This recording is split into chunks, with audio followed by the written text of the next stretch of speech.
functions. This is very important. It functions completely different than the normal world. We live in our small community of scientists, and we understand some small traits that probably normal people don't understand, and you have to know that. And third, you have to acquire skills necessary to realize your scientific ambitions. So you have a great idea, you have some innovative idea, but how you do that? Do you know how to code?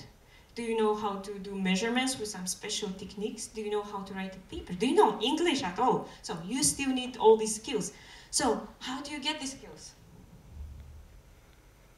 Did you teach that at university?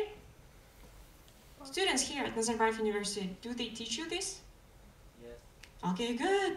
This is because Nazarbayev University is a great university, because we teach good things. But unfortunately, not a lot of people knows how to do it. So, the one who said yes, how scientific world functions, go, quiz. 10 points to your aura. First you define a problem, and then you try to find a solution, and you test your solution with an experiment, with a practice, and then you evaluate your results.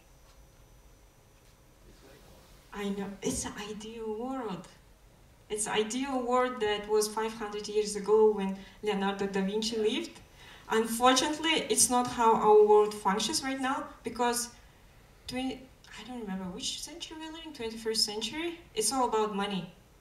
And money dictates science, and science creates technologies that will make more money. So the world functions completely different. But we don't learn these kind of things at universities. We don't know how to choose a supervisor, how to get a PhD.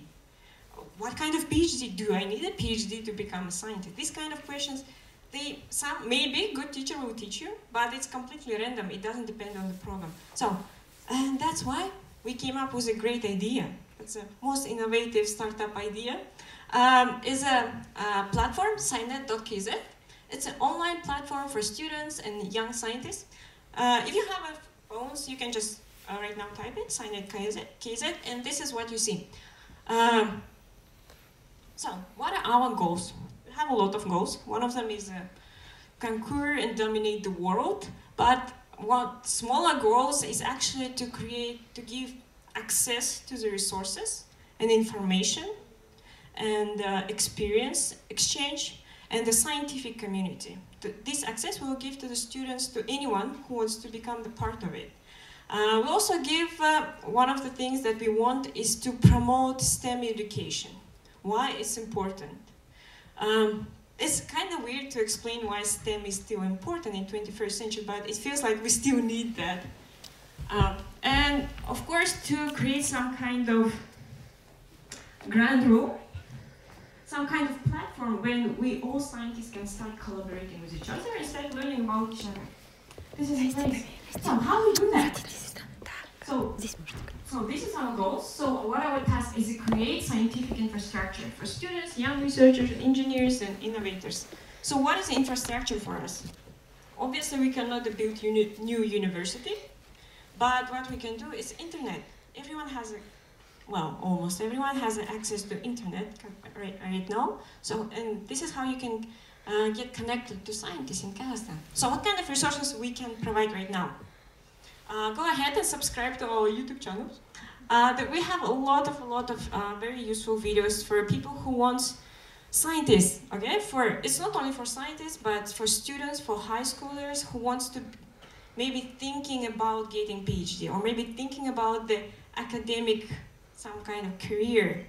Of course, we are talking about soft skills.